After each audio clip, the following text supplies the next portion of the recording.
আমাদের সবার আলহামদুলিল্লাহ সুম্মা আলহামদুলিল্লাহ কোনো না কোনো মাত্রায় হেদায়েত রয়েছে।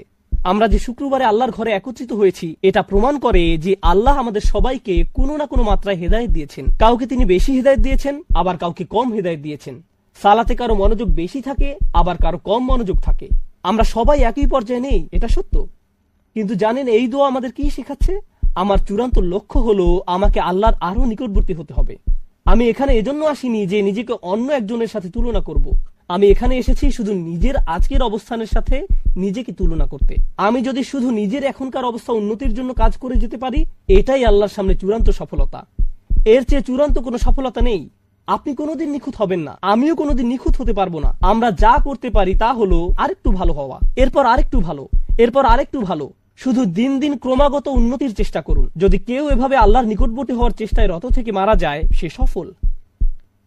অনেক মানুষ কি করে জানেন?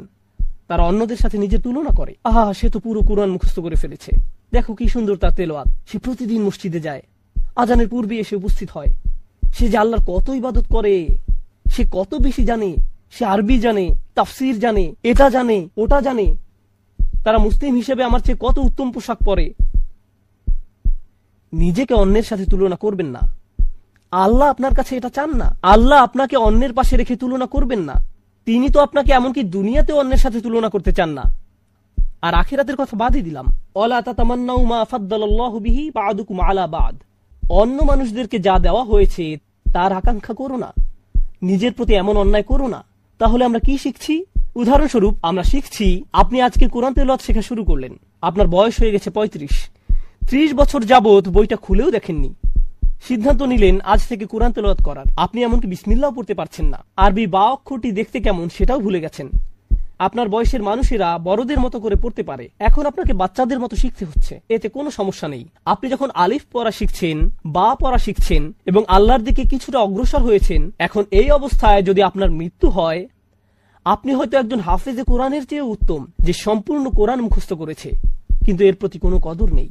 কে নিজেকে আরো উত্তম মানুষ হিসেবে গড়তে চায় জানা যাবে অন্তর থেকে, আর আল্লাহ সেটা জানেন। তাই আল্লাহর দিকে অগ্রসর হওয়ার ক্ষেত্রে এখন যে অবস্থায় আছেন তাকে ছোট করে দেখবেন না। মানুষ আপনাকে ছোট করে দেখতে পারে, কিন্তু আল্লাহ আপনার চেষ্টাকে ছোট করে দেখেন না। মনে হয় যেন আল্লাহর কাছ থেকে হিদায়াত পাওয়া অনেক কঠিন, আর আল্লাহ হিদায়াতের দরজাকে বিস্তীর্ণ রূপে খোলা রেখেছেন। তিনি শুধু আমাদেরকে বলেছেন এই দোয়া করার জন্য, ইয়া আল্লাহ আমাকে পথ দেখান, লি আকরাবা মিন হাযা রাশাদান। রশাদান মানে সত্য পথের হিদায়াত। এই আয়াতের শেষ শব্দ রশাদান ইঙ্গিত করছে আপনি যে এই দোয়াটি করছেন তা প্রমাণ করে আপনি ইতোমধ্যে কিছুটা হিদায়াত পেয়ে গেছেন।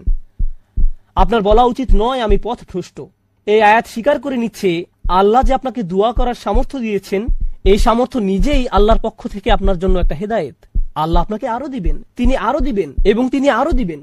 মুসলমানরা এমনই আশাবাদী এক জাতি, যখন পৃথিবীতে হিদায়াত নেমে আসে তখন এর সাথে প্রশান্তি আসে, ইতমিনান আসে, হৃদয় প্রশান্তিতে পূর্ণ হয়ে যায়।